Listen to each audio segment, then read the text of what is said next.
할렐루야. 오늘은 10월 27일 열왕기하 8장, 디모데전서 5장, 다니엘 12장, 시편 119편 49절로 72절까지 말씀이에요. 열왕기하 8장은 아합의 영향을 받은 유다 왕국 이야기예요. 본문에는 몇 가지 이야기가 섞여 있습니다. 첫째는 수넴 여인이 엘리사에게 또 한 번 도움을 받는 이야기예요. 둘째는 아람 왕궁의 이 왕이 찬탈 이야기입니다. 엘리사는 하사엘이 왕이 될 것인데 그가 이스라엘을 학살할 것이라며 슬퍼합니다. 셋째는 아합 가문과 결혼한 유다 왕들의 타락 이야기예요. 아합의 딸과 결혼한 이 여호람은 여호와 보시기에 악을 행합니다.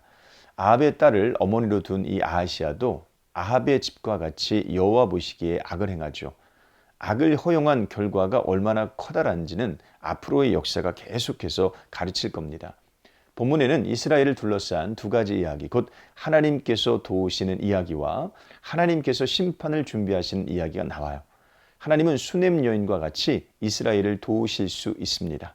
동시에 하나님은 이스라엘 밖에서 심판을 준비하시기도 합니다.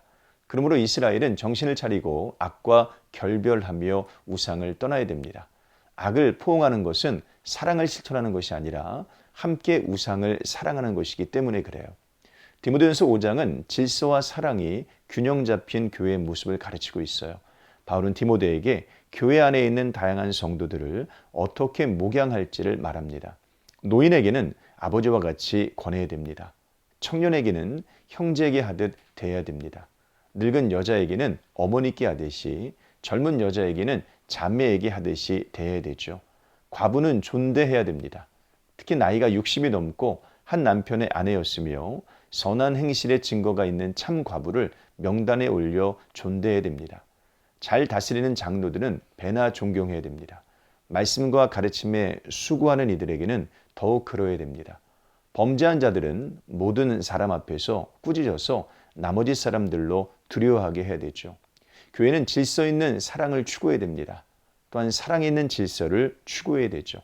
질서가 없는 사랑이나 사랑이 없는 질서는 악합니다.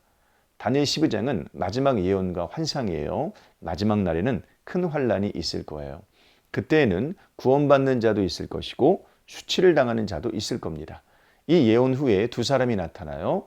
두 사람은 서로 대화를 하며 이 일이 언제 일어날지를 말합니다. 둣대반 그리고 1335일이라는 이 시간이 나오지만 그것을 정확히 계산할 필요는 없습니다.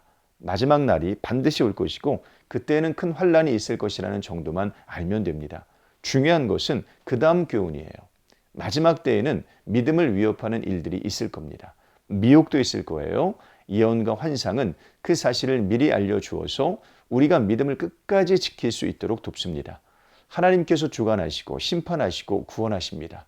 그러므로 우리는 끝까지 믿음을 지켜서 하나님께 영광을 돌리시길 바랍니다. 시편 119편 49절로 72절에는 고난 중에도 의지하는 시인의 모습이 나와요. 이 말씀은 나의 고난 중의 위로라. 주의 말씀이 나를 살리셨기 때문이니이다. 50절 말씀이죠. 세상 속의 성도는 항상 믿음의 위협을 받습니다. 조롱과 미혹이 수시로 찾아오죠. 그래서 때로는 믿음이 땅에 떨어지기도 합니다.